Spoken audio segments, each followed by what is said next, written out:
So today we have Katy Newton and Sean Connelley.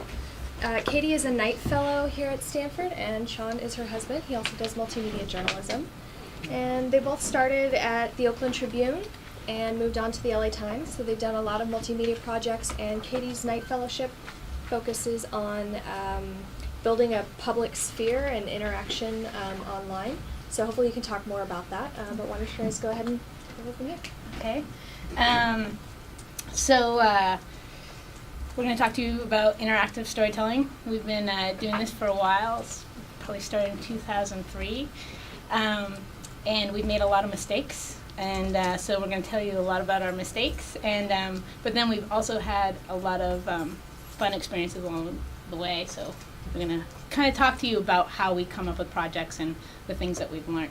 We looked at your questions online. Thank you for doing that. That was so nice. And so we'll try to add that in as we're talking. But if you have any questions, feel free to interrupt us and ask. And then, of course, we'll do a Q&A at the end. So currently, as was mentioned, I'm a Knight Fellow. And I'm looking at presenting digital stories in public spaces. Sean is working at Stamen Design in San Francisco, doing data visualization work for commercial clients. We range from like Reuters to Nike to whatever, Olympics, stuff like that. Yeah. So it's kind of fun. I don't get much journalism, but every once in a while we'll get like Reuters or something. And this is actually a great treat for him because he's kind of been missing the journalism. So, okay, so this is us.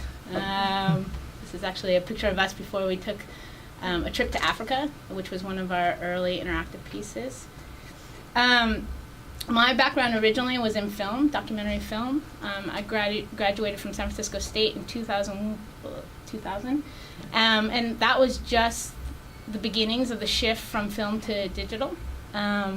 So I'd started playing with digital cameras, but I was trained doing film and editing on a flatbed. Sean was a journalism major, and I was really jealous of his program. It was great, and there was it just felt like every time he had an assignment, we'd get carried away talking about what possible stories he could do. So after school, I worked in the documentary film community, and Sean got a job at the Oakland Tribune. And that was also the time when newspapers were starting to have or wanting an online presence. But the cool thing about it was no one really cared. And so it was sort of like the Wild West. And we could experiment a lot. I also had a job. I would help find stories for Real People commercials. And our big client was Walmart. And so I was sort of dying on the inside. I really wanted to do more meaningful pieces, and so Sean said, hey, let's collaborate and let's work together. And the first story we did was this story. It's called Going Within, and it was about Donnell, who was a yoga teacher in jails, and she had a past with domestic violence, and the men that she was teaching were all in jail for domestic violence. So, and she was our hairdresser. That's how we came across the story. So we did the story with Donnell, and it got some attention. And one of the things that happened was we submitted it to NPPA. And at that year, they were judging online, and you could hear them critique your work. And one of the things that they said about our project is they really liked it, but they, at that time, we just did like a thumbnail video clip in the middle of the screen. There was nothing around it. And they said, it'd be great to build this out and have more interactivity. And Sean and I were like, what is this interactivity? So we started surfing the web and looking at websites. This is our apartment in San Francisco. Yeah, we had a friend, Andrew Devagol. Yeah, and he was the one that suggested it to us, and he pointed us to like sites, and we were looking at like the MPPA and stuff like that to see what was going on, and so then that's when we actually we started to look at those sites and started to we were like, oh, we could do this. Not a big deal. Let's Yeah, do we this. we thought it was easy because Yeah. we surf the web. How hard could it be to build websites? Yeah. And the first project that we made, I tried to be really tricky. Sean had programming background a little. He'd done some Flash for his portfolios to send out to newspapers. And I took on the job of doing the we didn't know it was called user interface, but that was what I did, my role. So I would lay it out in Photoshop, and then Sean would come home and program at night. And the first project, I had this brilliant idea that I would make all the buttons really like streamlined into the interface, so they're sort of i.e. invisible. invisible. So no one could click in and figure out how to get to the stories. So lesson learned. And unfortunately, that site, we cannot even find it anymore. Yeah, because actually we'd love to show it because Yeah. it was such a great lesson of like, I still like it, actually. yeah. It was kind of ahead of its time. Yeah. So, So anyways, then we were doing smaller projects, and we got this tip from a person that was in one of our stories, and they said, we know this girl in Oakland who's raising money to help a school in Tanzania. Her friend is from Tanzania. These kids are going to go back and work with the school. birthday party, and all party. these kids are going to bring supplies or donate money. And so we thought it was a good community Project. So story. we pitched it to the Oakland Tribune to do, and we went and we didn't really have a plan, the classic, and we just shot everything, collected everything, and thought it would be so easy to edit it when we got home. And we got home and we're like, oh my God.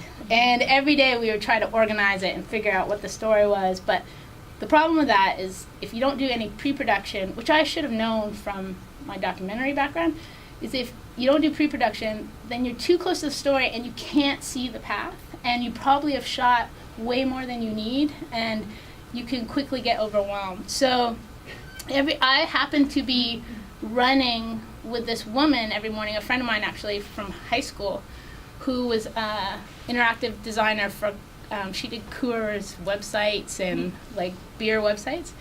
And she was asking me how the project was going, and I told her we're trying to design the site, we're trying to craft the story, and we're having all these problems. And she's like, will you just let me help you?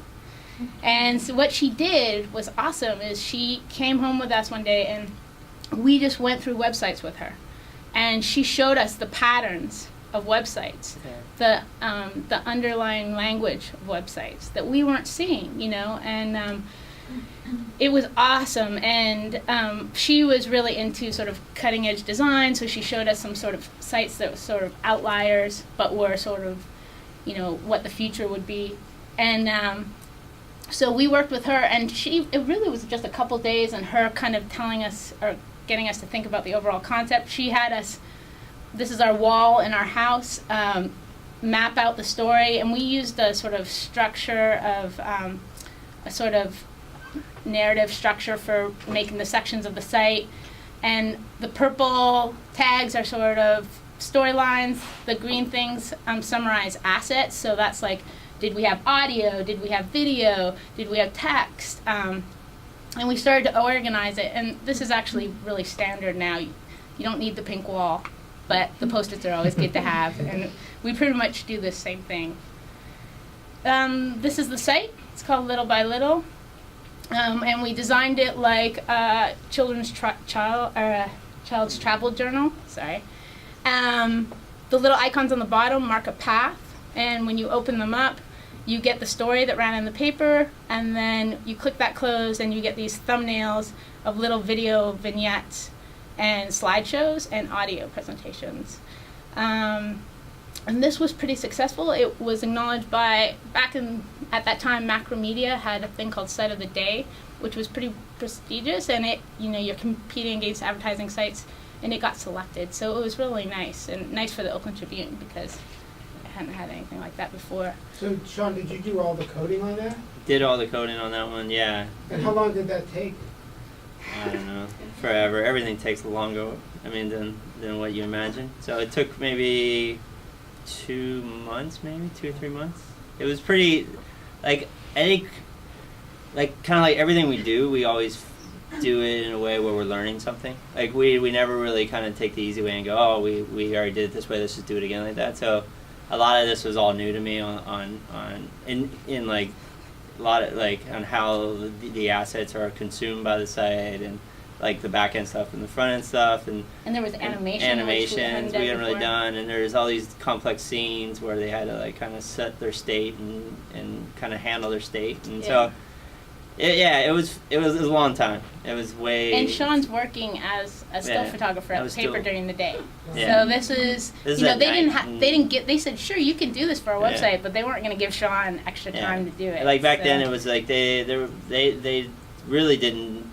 We didn't really have a web department. Really, it was basically like kind of like old school web department where they basically just put stories up online, and they were like isolated from the newsroom, and so like what we were doing was kind of creating our own little multimedia program at the Oakland Tribune. There was no one else doing it in Oakland at the paper, or I don't think anywhere in the Bay Area really, and so we were just kind of like having fun with it, but the only problem is I still had to go out there in the day and do my job, or at night. So it was like a lot of late night, but it was rewarding. It was fun to kind of have this concept and bring it to life online. You know, and so we learned things. I mean, every time we look at this project, there's things like the text probably wasn't the right choice for. We wouldn't do handwriting text again, probably. It's probably not the best thing. I mean, there's so many things we learned. I mean, but it I kind think of it's holds successful. up. It's still a very pretty, and the story holds up, I think, too. It kind of was our first site that we kind of blended in like an environment into the site, and it was like, and I think that kind of was. We always try to do that now. Is try to bring the environment into the site, because I feel like it, it's like if a photograph does to a story. It brings the reader to the place, and so we look at the exterior of the website or the shell containing the content as more like the still photograph that kind of brings you in. I remember too, our friend Jackie, who was working with us, she was like, let me see all the photos, let me see all the raw video, I want to see things that you would never even put into the site. And we were like, really nervous about that.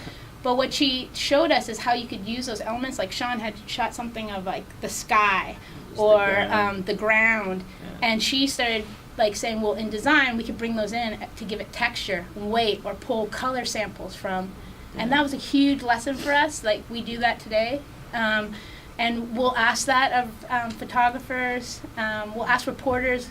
If we're lucky enough, at the LA Times towards the end, we got to a place where they would invite us into the conversation of a story before they went out, which was awesome. That's the ideal thing. And we would encourage reporters and photographers to like just shoot the feeling of it as well. It won't be stuff that we'll put in as a literal photograph, but we can use it to help develop the site. So after little by little, Sean had an assignment. He had to go out. Oakland had a huge increase in their homicide rate, and Sean was going out and shooting. Yeah, we were just kind of shooting the scene of the murders, just kind of shooting memorials or the wake or the funerals, or going to the crime scenes. And it was kind of in that year, it was like 2005 or 2006. I think it's 2006. Yeah, it was like pretty heavy. There was like over 120 homicides, and so.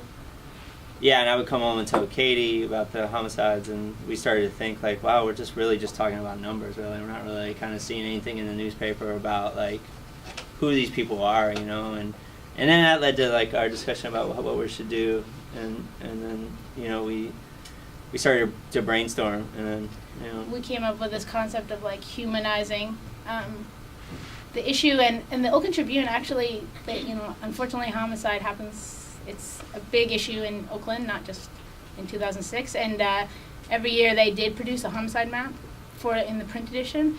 So we looked at that and we thought, okay, well, this is interesting, but what's missing? And it's that human story. And we thought, well, online, that's what you can do. You can add these other layers to that story. So initially we just wanted to do an interactive homicide map, but this is a constant problem in Sean and my work early on is I especially call this phase our Liberace phase, because what happens is we get excited about a story and it goes quickly from a homicide map to something more. And so this was our Godzilla project. This is what we ended up doing. It was a community journalism project, and this also came about because when we had to go out into the field and start getting the names, we had to try to figure out how do we get in contact with the families. One of our editors suggested that we speak with this woman, Marilyn, who works with the victims. Her son had died several years earlier.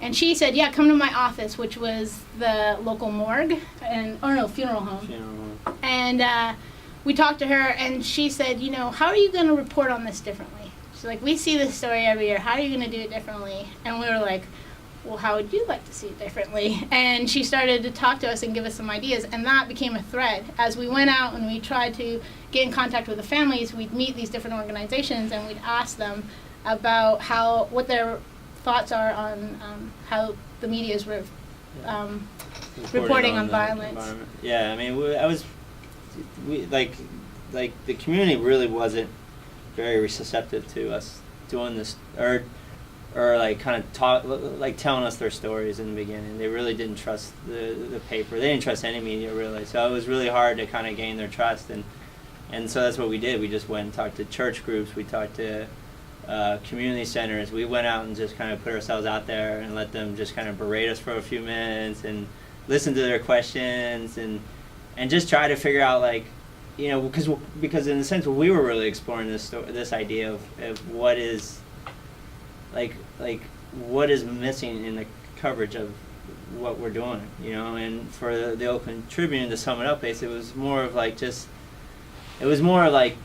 the police point of view. Like most homicides are reported in that fashion. You go to the police station, you get the police reaction. Every once in a while you hear a quote from the family, but often not, you're under deadline, so you just get the basic facts. It was a black male, or it was a Latino male, 18 years old, blah, blah, blah, height this, height that, killer unknown. And so you find those blurbs in the store all the time, but you never really found, often, unless it was a high profile case, like reaction from the family, and to me it's like, I don't know, that becomes like a factory. You're a factory of news, and it's like you're not really a community. I mean, your paper's not really a community, or it's like not really serving the community, and like anything really. I mean, you're giving them a little bit of data information, but it's not.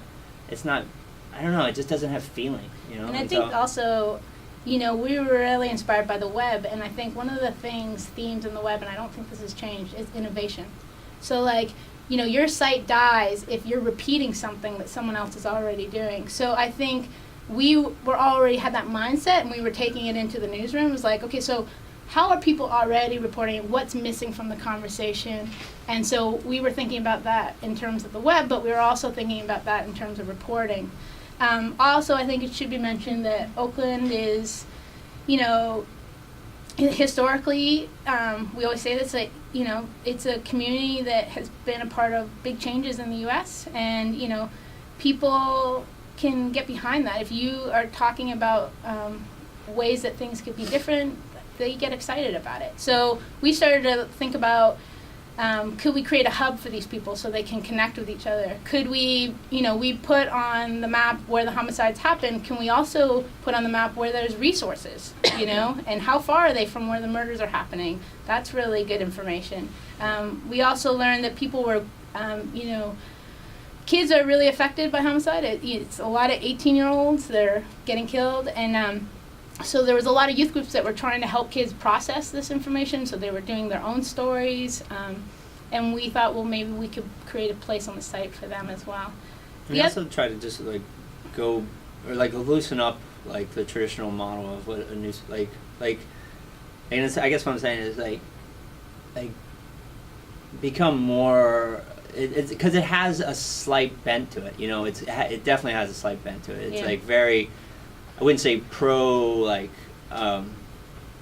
well, it's it has a slant towards the victim side in a sense, and it was just undoing the structure of impartiality, and just saying, look, we're going to be honest with it. This site is news, but it also at the same sense we are focusing in on the victim's family.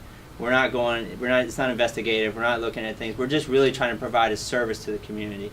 And so we really kind of had to take a step back, and so some people were offended by, or kind of thought the site was a little bit too It was like an advocacy site. Yeah. You know, And it brought up a lot of discussions in Yeah. the newsroom, which And- I think were good, and you know. And I think a newspaper yeah. can have this complexity. You know, Yeah. it doesn't have to like stand by like this hard line of like we're gonna be impartial and we're gonna do this, we're gonna do it this way. We're not gonna like, you know, kind of just promote one side or do this. But I felt like the newspaper was already doing that in their coverage anyways of homicide. So it was kind of ridiculous for them to say to me, like, you know, like how come you're only talking to the victim's family? It sounds impartial, but I was like, well, how come you're only talking to the police? You Yeah. know, it's like it's ridiculous for people to say anyone in the newspaper is impartial. I mean, Yeah. everyone has a slight angle as a reporter or a photographer. When you go out there, you have a preconceived idea what your story is going to be about.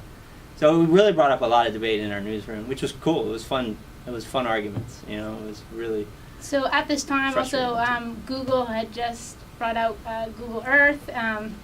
We wanted to use Google Earth, but the only language that at that time Sean knew how to program was Flash, which is not the ideal programming language for this kind of story, but it's what we knew. So, but Yahoo, you could utilize Yahoo. They had a way of talking to the. They had a plug-in for Flash. Yeah. So we ended up going with Yahoo. And but we liked the Google Earth in the way that it made it more real. It grounded it than if you did an illustrative map. And then when the red icons are the people that we talk to. So when you zoom in, you open it up, and here's an example of a family.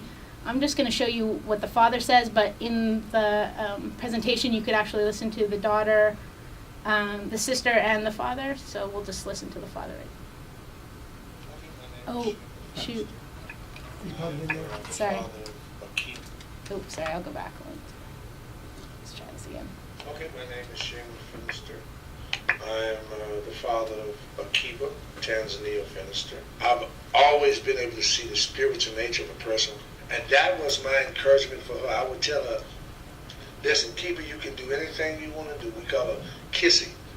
And I say, you can be the next Maya Angelou. And I really believe that in my heart. She was my Maya Angelou. And it wasn't just my Maya Angelou that was cut off. Somebody else's Maya has been cut off. Somebody saw some greatness in their child, and to have it cut off senselessly. I mean, any murder is senseless.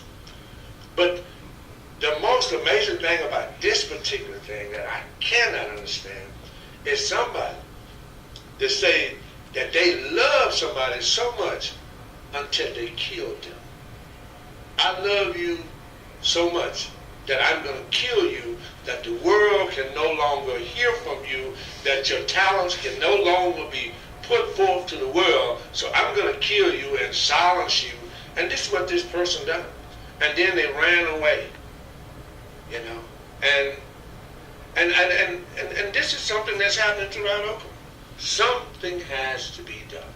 I think as long as we don't forget, and as long as we keep it in the forefront and make sure that we don't accept it and say it's okay and it's just Oakland, then I think we got hope. I got hope for it if we continue to do the things that we are doing, you know, like what we're doing right now. I think we have hope. And the thing that we're very proud about the story is how it sort of brought the community together. We also we pitched to the editor a timeline of how stories would be in the paper to like direct people to the website, sort of a progression of the stories that was 5 days over a week. And not only did we get a lot of people coming to the website, but they sold out the paper. They had people coming to the Tribune Tower asking for back issues, young people, which we were really excited about. And then later on, after we launched it, we would get calls from people all over the Flatlands who, you know, weren't really our demographic at that point, and they were coming back and, you know, inviting us to come do stories in their neighborhood, informing us of what's going on. We started a newsletter, and then we got people from Sacramento, government officials who were asking to be a part of the newsletter. They wanted to see what activities people were doing. And it felt really good. Sean can talk about the beat, like. Yeah, I mean, it really kind of opened up like, instead of us going on the ground trying to find, like, stories, we were just getting constant. I mean, some of the stories weren't the greatest, but, you just take them for what they are. I mean, but we were just giving people we got the trust, basically. It was really cool. I mean, we got some really good stories out of it that, I think what, like, a newspaper should do in their community. I mean, I don't know, I just felt good to kind of feel like we did a good enough job that they trust us.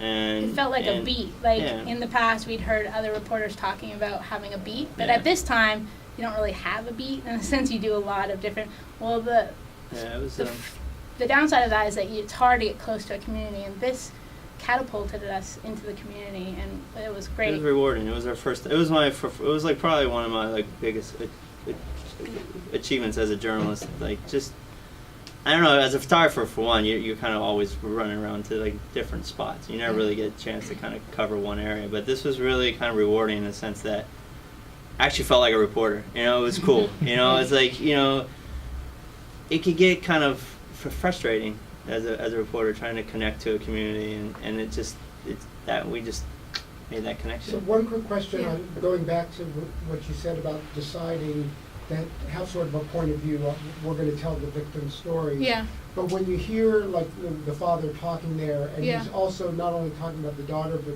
sort of portraying the crime. Yeah. Would you then hear from defense lawyers or the family of the accused? All of these stories had a write-up too as well, and those are mapped on the site as well. So usually, the facts of that case, that was actually a really prominent case. And because the guy had run away to Mexico, and they went after him, and so people were informed of what was going on with that. Because I could see you getting sucked into a lot of like gray areas, and then trying to decide like, do we leave it out? Do we kind of address it? I mean, we kind of that's actually a good point. I mean, we kind of took the point of view that there's a soapbox in a sense. We weren't necessarily, unless it was something really outrageous. We didn't really kind of do a lot of background. I mean, we'll do a lot of like investigating whether this was true or not. I mean, a lot of the questions we were asking was more about who their daughter was or their son was, and like what they'd like to see, and like what they would like to see. There was an agenda to the conversation. Was definitely it was steered in a sense, and we try to like. But then again, so sometimes they. There were some instances where we had to go check, but a lot of times it was by night. So I just wanted to say, this was 2006, right? Yeah. These guys are being modest. This was a gigantic project, and it caught fire. And it caught fire not only on the web, but in journalism circles, and as well as in the community for both its the package, which was at the time quite innovative, as well as how much it engaged the community. This is an old story in Oakland, and so it got a lot of attention because it actually brought the community together in a way that had not happened sort of before, or maybe even since. And two other things. What also was different about it was that it was, as these guys were saying, sort of solution oriented. Yeah. I mean, it which was a different kind of reporting, but also one that tried to get, and if I'm remembering this, but maybe not. Why was this happening so much in Oakland? And did you guys sort of track the recidivism rate there, and that a lot of these and like what weapons were being used, and there's a whole section which we were talking about today. We weren't at that point. We weren't like working with data a lot. So basically, all we were doing is logging, and then we had a visual of we had a sort of a grid. That sort of, as we got information about each homicide, we'd log in like what the weapon was, time of day, location. We wanted to do whether it was close to liquor stores but we didn't get that far in. But then there was a visual of how many, or the ages of people as well. We probably could have done a better job of that, but yeah, we were trying to sort of look at the numbers, not just, it was like humanizing the issue, but also like looking at what do these numbers say and tell us about our community. And we tried to find balance, like the solution thing was a big important thing. We tried to balance out the coverage with finding stories of people who were trying to provide solutions to the problem. Like a lot of the people we did stories on were just regular just people. They weren't politicians, they weren't anyone special, but they were impacted by a homicide in one way or another. They lost somebody, or their friend lost somebody, but then that motivated them to do something, start an organization, or do something that helps the community out. So we try to balance, that's the kind of, that's what drove a lot of the stories we reported on, was that idea. And then the community came up with ways to use the site too. Like we got calls from high schools, and students had created their own study guides. They knew a lot of the people on the map, and so they started to calls from teachers who you use this in their classroom. Yeah. And yeah, I mean it was pretty cool, and we just scratched the surface with this. It was way too much. It was way too big for the two of us. We tried to recruit people from we did the some newsroom. fundraising too. But we didn't get the money that we thought. We designed it and then thought we'll hire programmers, but the money didn't come through like that. So seriously, our joke is that we should have been sponsored by Red Bull, because at that time Red Bull had come out, and we were, well, Sean especially, because he was working during the day, again doing it at night. And bad television, like we were watching Dog the Bounty Hunter all the time, just to keep ourselves up at night. But there's two things I want to point out that people don't usually see about this site. Okay, man. Sorry. So we start to look at engagement. This project really starts to think about how can we bring the audience into the conversation, but also how can we bring the newsroom into the conversation. And this plays into some of the questions that you guys posted online. We don't believe that we don't think a journalist should be able to do everything. We feel like the stories get watered down. So in this case, we felt like there were people that were reporting in the newsroom that were doing an awesome job and killing themselves trying to report, and we wanted their stories to be a part of this package. So the way that we designed the back end of this is we created a really easy form for them to update the site. And this was Sean's first big project at doing this, but this is something that we carried over when we went to the LA Times. And when we're working with other reporters and other photographers, we want to work with the best, and sometimes the best don't have those skills. And so to invite them into that conversation, we try to develop tools to make it really easy for them to utilize this, the site, or contribute to the site.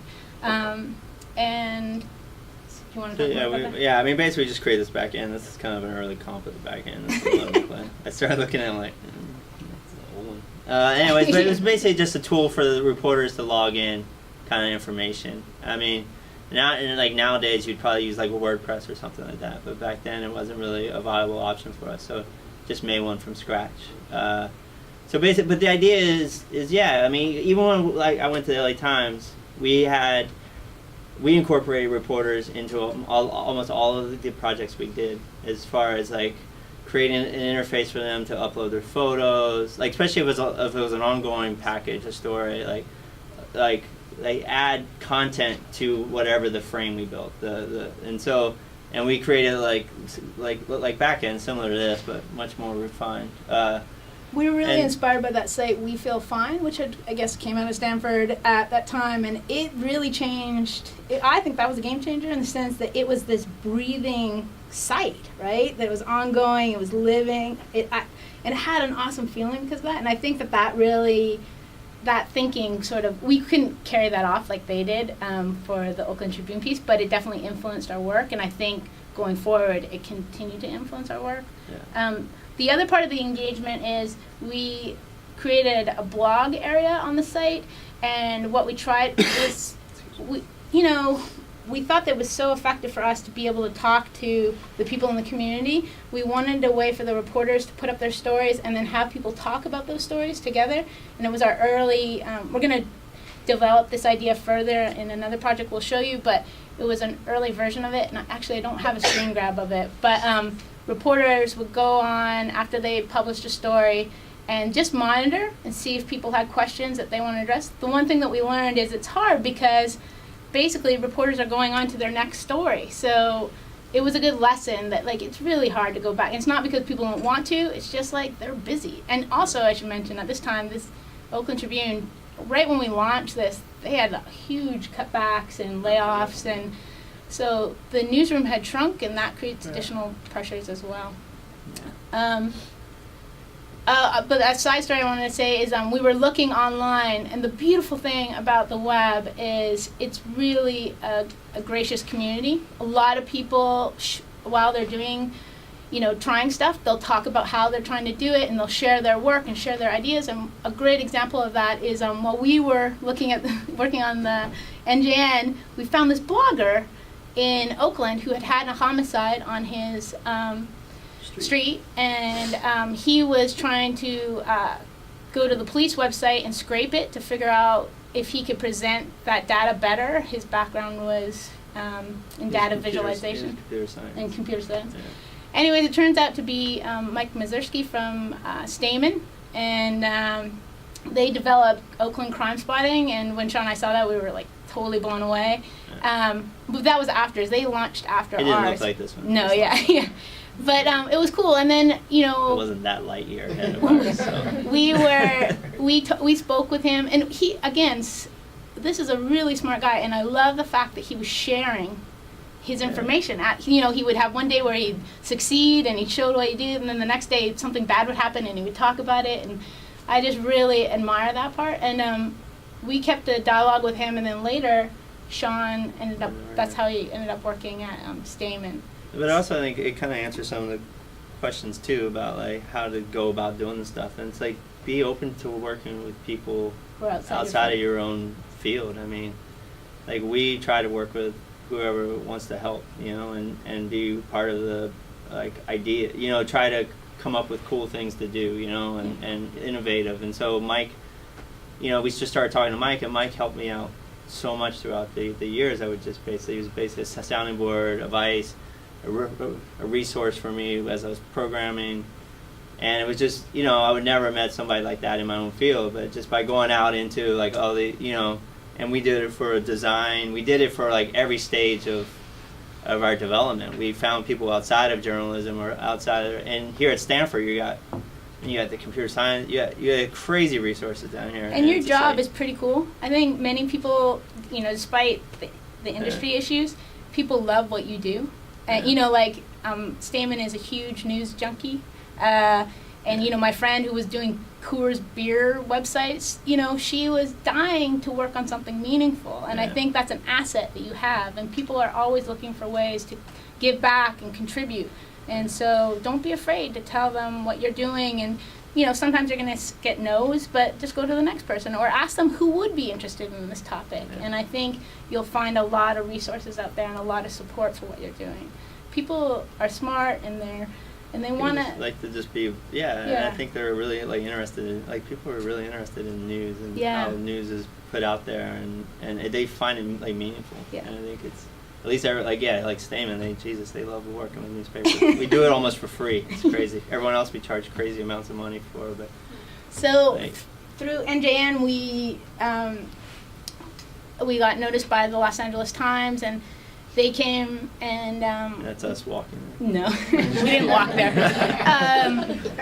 And we got there, and I was hired into the video department, and Sean was hired into the cool kids department. But the funny story is we both applied for the video. The same but I was job. gonna kill him if he got the video because I went to school for video.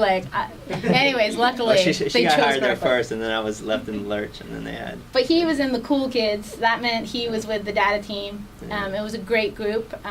Ben Welsh is one of the members. It was the first data team. Yeah. So.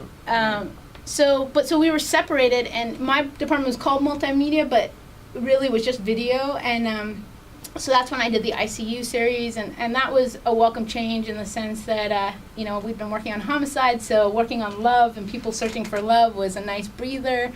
But we were kind of dying for something a little bit more meaty, and Meredith, who was the editor for online at that time, she told my manager, or asked my manager, if I could do a video about they're going to launch this big series on the drug war in Mexico, and if I could do a video that would catch people up and you In know, like 5 minutes. in 5 minutes about the drug war. And I was like, well, that's probably not doable, but because it was an evolving story. But that was okay because we'd had this experience at the Oakland Tribune about evolving stories. So I said to my manager, what if we did it as an interactive story? And then my manager hooked up with his manager, and we all got together on a room, and we finally got to work together. You finally got to work together again. And we brought in the editors of the series, and we asked them all these questions. What is the story? What is the objective of the story? These are the general questions that we always ask ourselves. Who is the audience? What are the assets? We had to explain the assets are like, what sort of material are you going to be showing? And we always think about the limitations, like so time and biocost would be human power. And we asked him all these questions, and Jeff Mohan, who was the series editor, told me later on that he thought for sure we were going to get fired, like that we were crazy. And anyways, and then they left us alone, and for a week we all talked about the story and what it could be. Again, I think we did Post-its. And then we took it away, and a bunch of us took away like the list and designed wireframes for how the site could look. And my wireframes got chosen. So the concept for the site, the one thing that they said is they want to emphasize that it's a war. And so thematically, we thought about like what are elements of war, a map. For the photography, we knew there was going to be constant photos coming in and video, so we thought of like a growing contact sheet. We usually look, like we get sort of themes and topics, and you know, and then we look online and we see what's out there, like, you know, what are other newspapers doing. We look, a big site at that time that I would look at was, or we both would look at, was FWA, which was a Flash Awards site. So we'd see what was going on as far as design. Like innovation, there's a lot of crazy, yeah, and cutting edge stuff. Sean had an idea about the stories, these evolving stories. Like, was there a way to sort them? And on this site, on the bottom of it, is a stories list that was inspired by iTunes that Sean came up with. Just the idea of this sort of, I mean, it was, but it was just a catalog. I mean, an easy, quick catalog way to sort through the stories by time, location, date, and stuff. And we remembered what Meredith's goal was. We wanted to use this site as a way to catch up people on the issue. So if there was an article online or in the paper, it would tag back to here, and they could see how the story had evolved. That year, I also looked at the Webby Awards every year to see what people were doing. And one year they did, let's see. Oh, sorry. I'll show you this first. This is sort of the list that we would take back with us when we, and I always do a flow chart, kind of knowing that these pages can move, but I look at how we could sort the assets. This is similar to that pink wall that you guys saw. This is a paper version that we could also show our editors so they can understand what's on each page. We can move this around as we're designing. A big thing for our paper was what can they tease to on the front page. So I color-coded it to things that would be updating and that we could have feeds on the front page to draw people back to the project. So there's a logic, an underlying logic that we could clearly communicate to editors. And we do this today still. And then these are the sites that we went to. This was a project that was on the Webby Awards, and it was about Shakespeare. And what was cool about it is he sits there and he breathes. And he, as you're, looking through the questions, he's breathing and watching you, and then you click, and he's like, okay, here, and he answers the question. And I thought that's a really cool way to use video. I think there was a push at that time, and I think it's still there, for transparency, that people want to know who's reporting on these stories. And Sean and I were blown away. Like, one of the funnest thing in the newsroom, and you will love this part, is like when you get into these stories, listening to the reporters and editors talk about the story. It's infectious, and it's awesome. I mean, I really wish there was a way to almost like put a camera in those rooms and document that, because if people saw that on the outside, I think there would be less criticism about the media and trying to be slanted or whatever. I mean, you see people really thinking through, brilliant people thinking through how do we tell the story in the best possible way. So anyways, I wanted to capture that a little bit. So what we did is, this is my version of it, and Sean built it out. It was, again, a sort of challenge, and it works really beautifully. And they would update it, and then below it, they had sort of acted like the blog that we try to not just a number. They Jeff Mohan would go on every day and see what questions were posted, and then he would see the themes of what people are talking about and respond. It was awesome because they started to respond in Spanish, and they got the reporters on there, and it was great. And what was exciting was we were really worried about the Q&A because a San Diego paper had done a similar story, and they had been taken down because of the comments had gotten so nasty, and this topic is so heated. And so we were really worried, but by having that presence and the moderation, it still lasts today, and it's working really well. So, and then now here we are. Well, how should we say? Well, I think we both. This kind of goes back to a question that was on the website today. Like, I think the question was like, how do you make these ideas? Do you get pushback when you're trying to do these kind of things and sort of push the limits? And I think it's all about communication. I think like the tools that we learned by default and I think it's partly because we were fundraising to do these projects. Oakland Tribune couldn't afford to these projects necessarily.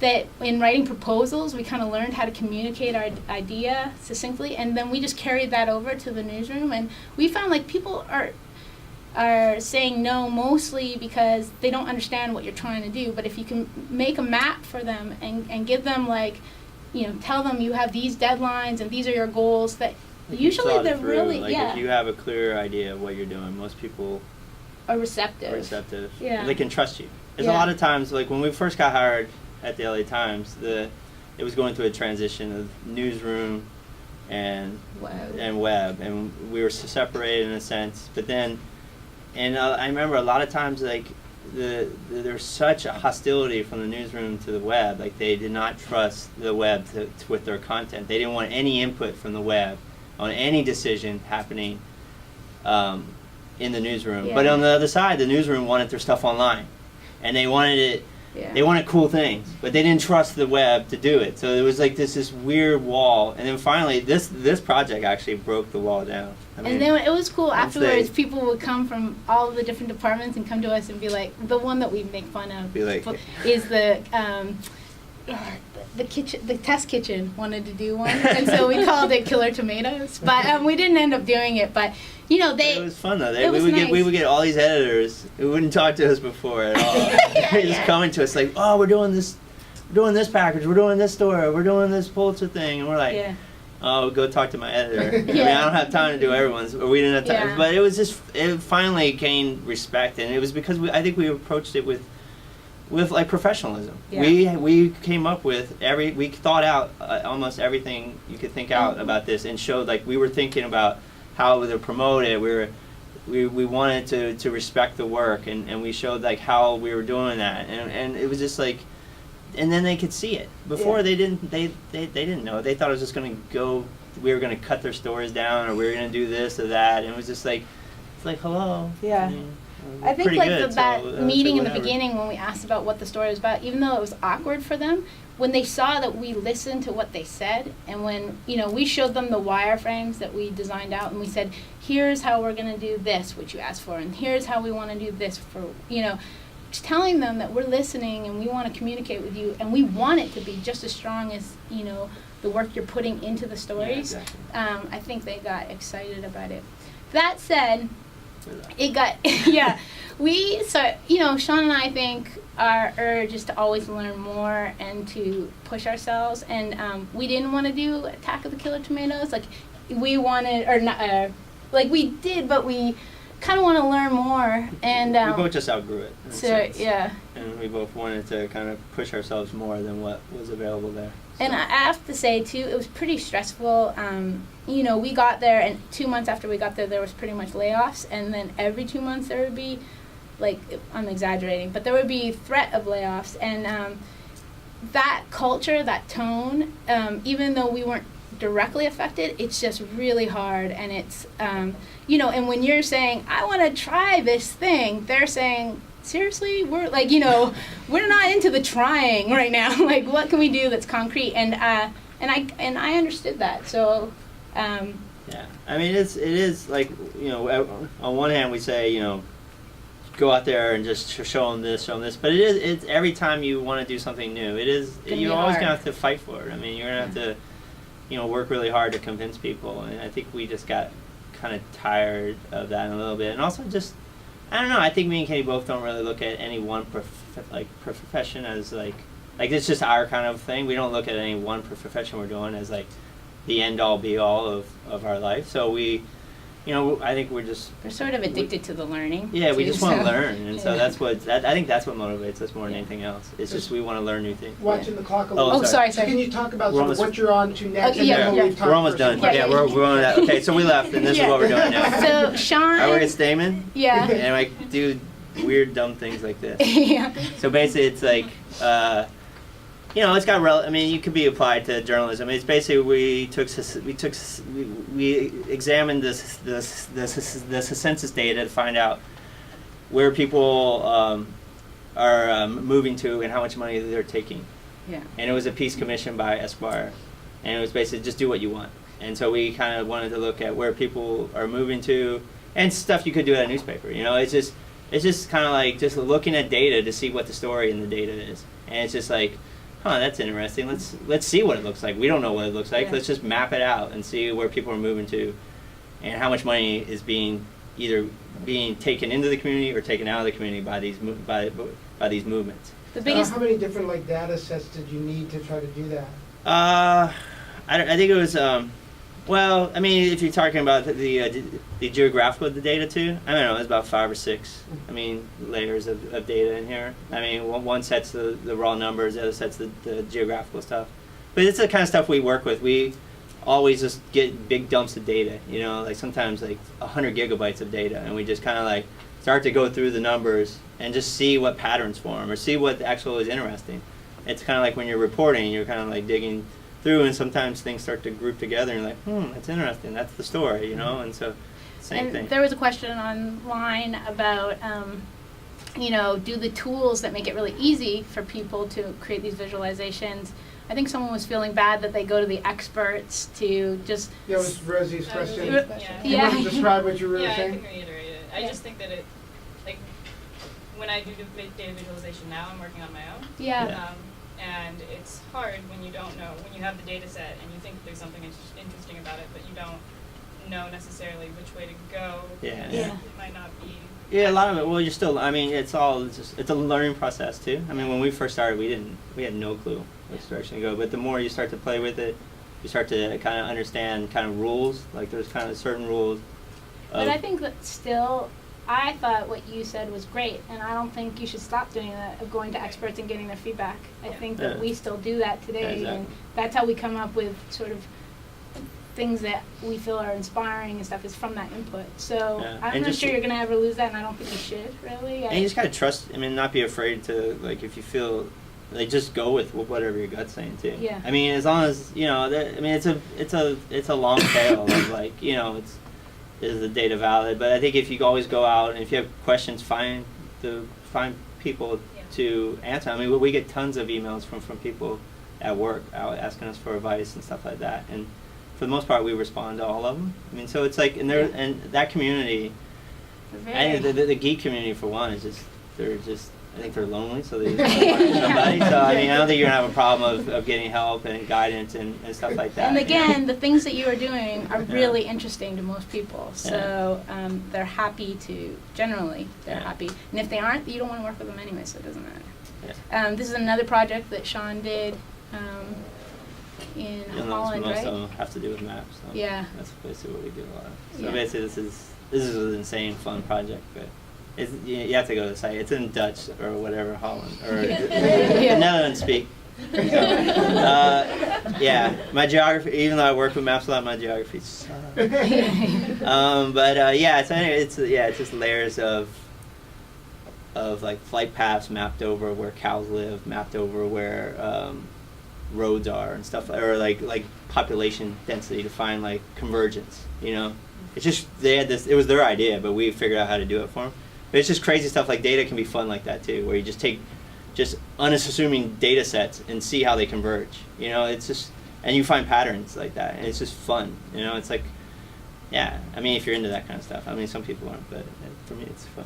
So, and then what I'm working on here is, like I said, I'm trying to figure out how to present digital stories in public spaces, and I'm specifically looking at the problem. I'm concerned about how one of the big issues about digital news stories is that it's overwhelming. Many people say that, like, the nice thing about a newspaper design is that it has a beginning, a middle, and an end, so you feel this sense of completion. But online, it's so overwhelming, and it's really hard to make stories stick and meaningful. We're really in this mode of consumption, and I also think the thing that's missing is conversation around news, because I think that that's really what makes stories resonate. When you can hear other people's reflections, it kind of makes you think about what you think about a story, and so anyways, I wanted to play with that, and I started to first look at like how we can sort news data, and I came up with an app, which basically right now what it's doing is taking in the Twitter API and looking at stories that people are sending out through Twitter and their geocodes, and it brings them in so you can search a location or a community, and then that circle is broken up. It's color-coded like a newspaper, in the sense that it has a national section, a world section. It tells you which story goes into each section, and the star beams are how many people have tweeted it out. And it gives you a false sense of a beginning and an end because it's a circle, so it feels manageable. But yet it was still on this device. So I would talk to Sean. Sean is always my sounding board. And I'm really into screenless technology. I think that that's the game changer, and it gets me really excited, and it's getting quite affordable. So then we decided to make big confab, and we used the Connect system and a projector. And this is a really early prototype, but here, I'll play it for you. So what it is you circle around the story, and it tells you the headlines of each of the stories. And then you can swipe in, and you can open up a story on the screen and read it on site. Or there's also a barcode or a QR code for each story, so you can scan it with your phone and take it with you to read later. But I think what I'm trying to do with this is ultimately I want to create something like this. It's for this. Yeah, it wouldn't be for your living room. But I want to create sort of a digital newsstand where people could see what stories are being tweeted in their neighborhood, and then open them up and read them, and hopefully read over each other's shoulder and talk about the news. Sort of inspired by my mom, who would also cut out news articles and leave them on the fridge for me. And this is sort of a community version of that. And again, that technology was pretty simple. I've been in contact with people who actually have a way of using the sensor on your lap, like the camera. And the cool thing about that is the Kinect needs sort of light levels, low light levels. This camera doesn't. And so potentially you could create something with a camera and the screens, and put it up on a wall, and you could have multiple users, and you could do it during the day, which would be the ideal, because at night it might be scary. And then I'm also inspired, in our community, there's these little stores that are opening up that are made out of shipping containers, and I think, oh wow, that'd be awesome just to build one of these in like a shipping container. So, someone asked about like, what do you know about community engagement in public spaces or on news? I don't know that much yet. Hopefully, we're going to be doing prototypes in the field, developing what we've developed so far, and I'll be able to, maybe I can come back and talk to you about what we've learned, and and then maybe I'll email you guys to see if you can come out and test it. But we're pretty excited about this. So a few questions while we have some time left. Are you guys sticking around here after the night fellowship? Oh, I'd love to. My daughter just got into daycare, so I feel like, but no. Yeah, who knows? I mean, we never really kind of make long-term plans. I think the newspapers have kind of trained us never to really commit to anything long term. Yeah. Always keep your feet moving and look for opportunities. Yeah. But yeah, I mean we like love the Bay Stanford. Area. It Yeah, was we love awesome. Stanford. We like the Bay Area. So. The thing we didn't know about the fellowship is that Sean got to take classes too. So he took the iPhone class. I had a baby during the fellowship. When the baby came, he didn't take classes. we were just trying to survive. But Yeah. yeah. Others? You compared the early days of web journalism to the Wild Wild West. Yeah. Where are you now? Oh, that's a good question. I'd say we're at the The railroad railroad. tracks? Yeah. Yeah. That's what I would say. Yeah. I mean, I think we're pretty developed. I mean, I think it's developed. I still feel like it's jumbled in a sense. Like there's still, like as far as from my point of view as a programmer, there's still this jumble of like different competing technologies, and there's no kind of real cohesion as far as like how stories are archived, like a sense of structure in stories, and as far as what data is like available in each story. I think every newspaper should get together and create sort of a metadata package for every story that goes up that has a geolocation of where the story is, concrete keywords for every story. Every newspaper should be doing it like this on every page they put out there.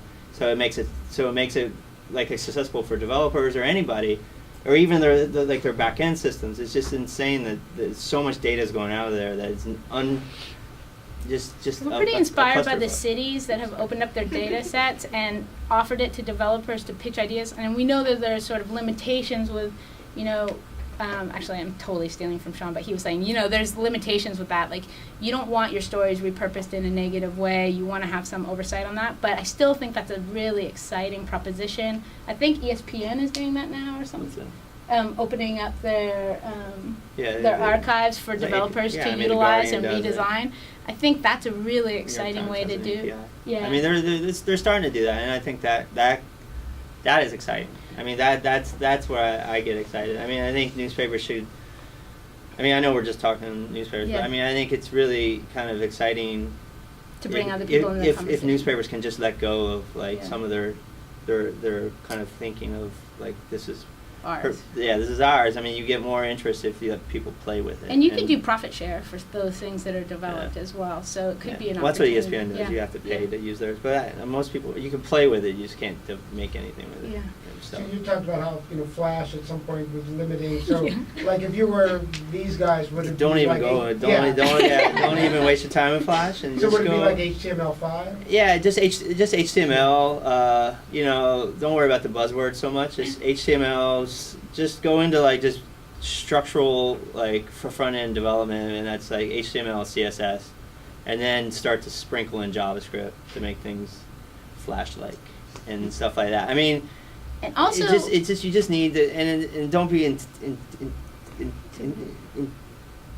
intimidated by the technology. I mean, and it's not for everyone either. I mean, every time I get asked this question, it's like, how do you do it or whatever. It's just a lot of long hours. It's really what it is, and that's everybody who does what I do. Even like anyone who works for a software engineer, it's just a lot of long hours, and you really have to be into it. I mean, and some people aren't, but that doesn't mean you can't be into the idea of create. Like Katy, she doesn't really code. She tried for a little bit, and I don't really like but she it. loves producing these packages. But she found her niche in it, and it's like you may not be the coder per se, but you can find a coder. You can find somebody to do that part. Find Again, that. I think it's about communication, and I think user interface is often overlooked. Like if you code something, I was talking to one of Sean's colleagues, and he was part of Code of America, and he said the big problem the first year was they were all coders, and no one was a project manager, no one was a UI designer, and so they had these ideas, but no way to implement them. So that's a big part of the conversation that maybe is not as glitzy. And people, I know in the newsroom they don't give it as much credit, but you're sort of the front end of the code, and you're communicating it to your readers, and it's an important role. And so it might be another thing to look at. And you also need idea people. I mean, Katy comes up with most of our ideas. I mean, it's insane. I mean, so sometimes you maybe just be the idea person, but everybody needs the idea person. I mean, that is, I think. But I think it's all. I also think it's important to have Yeah, way no, to no, all these implement your things. I'm ideas just as saying well. you can Yeah. find your niche is all Yeah, I'm yeah, saying. yeah. I mean, you just want to find your niche on what you like to do and not worry about trying to do everything. Yeah. I mean, because the idea of trying to do everything The is cool insane. thing about me trying to do programming is I learned. Sean, I would design stuff and Sean would be like, "Why are you doing it that way? It's so hard on the back end." And I'm like, "What are you talking about? You're just being lazy," you know? Like, and then when I coded, I saw, oh my God, like if you move this button over here in another site, that's like a whole other like hour of work, you know? So having a familiarity with the language and the skills is really good because now I can design friendly for the coder, you know? Like and I think that's a really important thing. So even if you have to do a small project where you just learn sort of what's the other guy's job, I think you'll gain a lot of respect and you'll be able to communicate them better. It's all about communication in every level. So. We're pretty much over time, but if anyone has one last one. How's it working together so closely? It's good. It's good and bad. in the end, it's great. Yeah. In the initial stage of every project, It's crazy. you don't really want to be around. yeah. We have a bigger house now, so that's nice. Before it was like in our bedroom, but that's. But I love it. I wouldn't want to. I mean, she's so great to work with, and it's fun. You know, I'm lucky, and I think we're lucky to be able to kind of share all this stuff together. You know? But the other thing I always want to tell people is, you know, I know that you're going into situations that are very frustrating, you know, but the skills that you're learning here are valuable, and this is it's so fun, you know, like, it's really nice to come talk to you because it reminds us of how cool our job is, and I know that you're going to be meeting challenges and stuff, but this is a really cool job, and it's well worth it, so just keep on keeping on. Yeah. Great. Thank you. Thanks for listening. Yeah, thanks for listening.